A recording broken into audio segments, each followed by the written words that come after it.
नमस्कार दोस्तों, आज हम बात करेंगे परशुराम जी के 4 शक्तिशाली शिष्यों की, जिन्हें देखकर स्वयं भगवान श्री कृष्ण भी नतमस्तक हो गए। पहले नंबर पर मौजूद शिष्य तो खुद देवता का ही अवतार हैं। तो चलिए अब बात करते हैं ज्ञान की। वीडियो में आगे बढ़ने से पहले कमेंट सेक्शन में जय हरि विष्णु जरूर लिखें। दोस्तों, रामायण और महाभारत ये 2 धर्म गाथा है, जिसमें भगवान विष्णु के ऐसे भयानक शक्तिशाली अवतार मौजूद हैं जिन्हें क्रोध दिलाने से स्वयं देवता भी कांप उठते थे, जिनकी शक्ति के समक्ष कई सारी अक्ष सेना भी धरती में समा गई थी, जिन्होंने अपने पिता के खून का बदला 64 क्षत्रिय राजवंशियों को मार कर लिया था। और उनके इसी क्रोध को शांत करवाने के लिए खुद बजरंग बली ने उनसे कई महीनों तक युद्ध किया था। हम बात कर रहे हैं भगवान विष्णु के अवतार यानी भगवान परशुराम जी की, जिनकी शक्ति की गाथाएं आज भी जोश जगा देती हैं, जो आज चिरंजीवियों में से एक है और आज भी इस धरती पर विराजमान है। कहते हैं कि परशुराम जी बहुत ही क्रोधित स्वभाव के थे और अपने क्रोध को शांत करने के लिए उन्होंने महादेव का यज्ञ करने की ठानी थी। इन्होंने अपनी शक्तियों का सही उपयोग करने के लिए शिक्षा देने की ठानी। तब परशुराम जी ने 3 ऐसे शिष्यों को शिक्षा दी, जिनको हराने के लिए खुद भगवान श्री कृष्ण को भी छल करना पड़ा था। परशुराम जी के ऐसे दिग्गज शिष्य जो बेहद ही शक्तिशाली थे, और यदि भगवान श्री कृष्ण कुरुक्षेत्र में ना खड़े होते तो ये तीनों शिष्य बिना किसी सेना के महाभारत युद्ध को मात्र 5 दिन में ही खत्म कर देते। जब अर्जुन ने भगवान श्री कृष्ण से पूछा, माधव, यदि इन महारथी योद्धाओं को छल से ना मारा जाता तो क्या होता और इस युद्ध का क्या परिणाम निकलता, तब भगवान श्री कृष्ण कहते हैं कि यदि इन योद्धाओं की मृत्यु छल से ना होती तो उन्हें मारना असंभव था, क्योंकि इन 3 महायोद्धाओं को पूरे अस्त्रों शस्त्रों का ज्ञान था। यमराज का पाश हो या इंद्र का वज्र, इनको कोई भी अस्त्र नहीं काट सकता था। परशुराम जी के 3 महान शिष्य थे, लेकिन एक ऐसा भी शिष्य था जो भविष्य में जन्म लेगा, जिसका इंतजार खुद 8 चिरंजीवी कर रहे हैं। यहाँ तक कि परशुराम जी भी उन्हीं का इंतजार कर रहे हैं ताकि उनको शिक्षा और दीक्षा दी जा सके। तो चलिए जानते हैं आखिर कौन है वो 4 शक्तिशाली शिष्य। दोस्तों, पहले नंबर पर मौजूद है भीष्म पितामह, जो अपने भीषण प्रतिज्ञा के कारण भीष्म नाम से विख्यात हुए। दोस्तों, जिन्होंने जब भी युद्ध के लिए शस्त्र उठाए तो सामने वाले की रूह कांप गई। राजा शांतनु और माता गंगा के पुत्र भीष्म, जिन्होंने आजीवन हस्तिनापुर को एक रक्षक के रूप में सहायता दी, जिन्होंने न सिर्फ कंस जैसे योद्धा को हराया, अपितु खुद अपने महान गुरु परशुराम जी से भी कई महीनों तक युद्ध किया, जिसका कोई भी निष्कर्ष नहीं निकला। खुद परशुराम जी ने इन्हें असम के एस्ट्रो शास्त्रों का ज्ञान दिया था। सिर्फ यही नहीं, कहते कि भीष्म पितामह ने जब कुरुक्षेत्र का युद्ध लड़ा तब वो हर रोज हजारों पांडव सैनिकों का वध करते थे। खुद भीष्म पितामह की शक्ति के बारे में अर्जुन को भगवान श्री कृष्ण बताते हैं, क्या तुम्हें ज्ञात है पार्थ, जब महामहिम भीष्म ने स्वयं सूर्यदेव को ललकारा था, तब अर्जुन कहते हैं, माधव, आखिर कोई कैसे सूर्यदेव को ललकार सकता है जिसे पूरा का पूरा संसार प्रकाश में हो जाता है। तब भगवान श्री कृष्ण कहते हैं, वो ऐसा कर सकते थे क्योंकि महामहिम की शक्ति उनसे भी ज्यादा अधिक थी। सिर्फ यही नहीं, उन्हें इच्छा मृत्यु का भी वरदान प्राप्त था।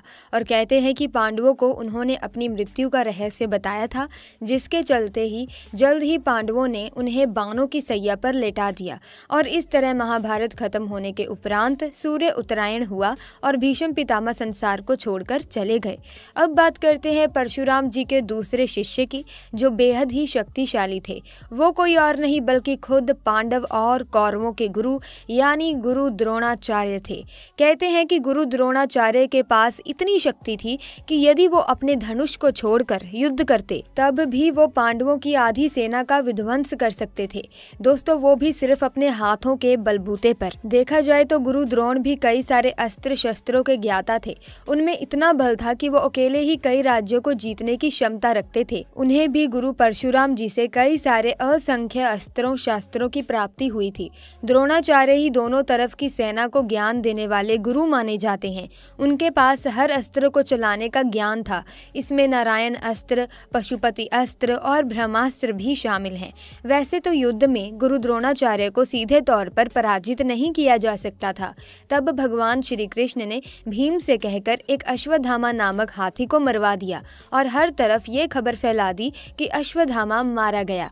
ये सुनकर द्रोणाचार्य धृतराष्ट्र ने हथियार डाल दिया और तब धृष्टद्युम्न ने, जो स्वयं पांचाल देश के राजा द्रुपद के पुत्र थे, उन्होंने द्रोणाचार्य का वध कर दिया। द्रोणाचार्य को छल से ही मार गिराया, अन्यथा इन्हें मार पाना किसी के बस की बात नहीं थी।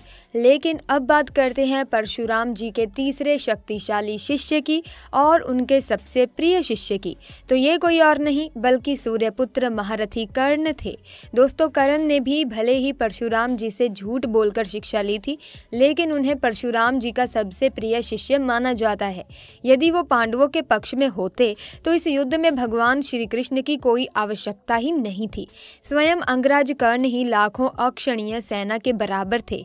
दोस्तों, जिन्होंने इंद्रदेव को अपने मात्र 3 बाणों से भयभीत कर दिया था, जिनके सम्मान से बड़ी उनकी दानवीरता थी, जिनसे समाज ने बालपन में ही घृणा करी। तब दुर्योधन ने उनके अस्त्रों का और उनके जीवन का सम्मान किया, जिस प्रकार कर्ण ने उनका त्याग नहीं किया और मृत्यु को हंसते हंसते स्वीकार किया। देखा जाए तो कर्ण में ही नहीं बल्कि उनके बाणों में भी इतनी शक्ति थी कि वो बजरंग बली के होते हुए भी अर्जुन के रथ को पीछे खिसका दिया करते थे। वो भी सिर्फ एक बार नहीं बल्कि असंख्य बार उन्होंने ऐसा ही किया था। अर्जुन का रथ, जिसके ध्वज पाठ स्वयं बजरंग बली विराजमान थे और जिनके साथ ही स्वयं भगवान श्री कृष्ण थे। सिर्फ यही नहीं, जिस जरासंध को मारने के लिए भीम को इतना समय लग रहा था, जिसे भीम ने खुद भगवान श्री कृष्ण की सहायता से मारा था, वो आसानी से कर्ण के हाथों मारा जाता है। कर्ण ने कई बार जरासंध को पराजित भी किया था। कर्ण एक ऐसा योद्धा था जिसके बिना किसी आवश्यकता के जरासंध को पराजित करना उसके लिए बहुत ही मामूली सी बात थी। उन्हें ज्ञात था कि जरासंध की मृत्यु कैसे होगी, परंतु कर्ण ने मित्रता के कारण जरासंध को जीवित छोड़ दिया। कर्ण की तारीफ खुद भगवान श्री कृष्ण भी करते थे।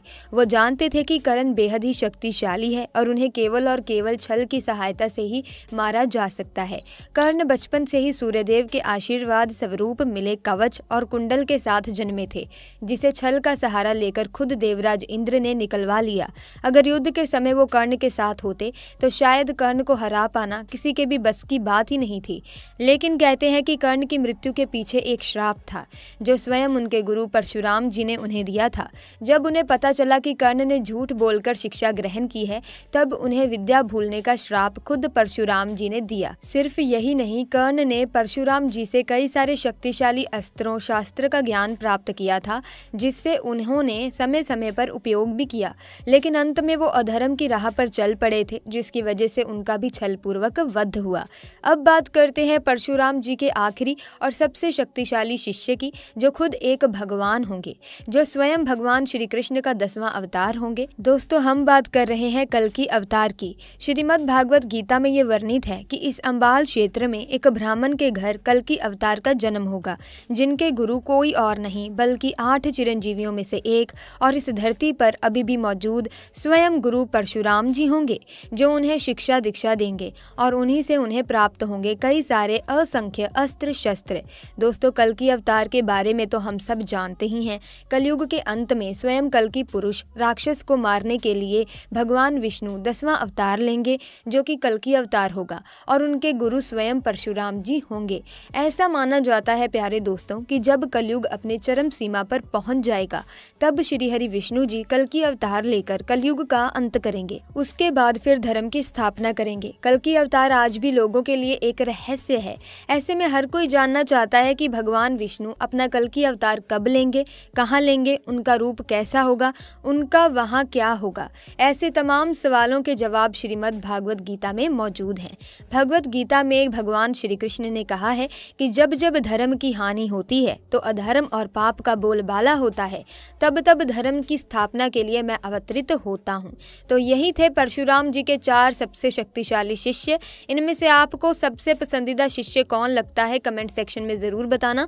साथ ही वीडियो इंटरेस्टिंग लगी तो वीडियो को लाइक करें, शेयर करें, चैनल को सब्सक्राइब करें। आपका बहुत बहुत धन्यवाद।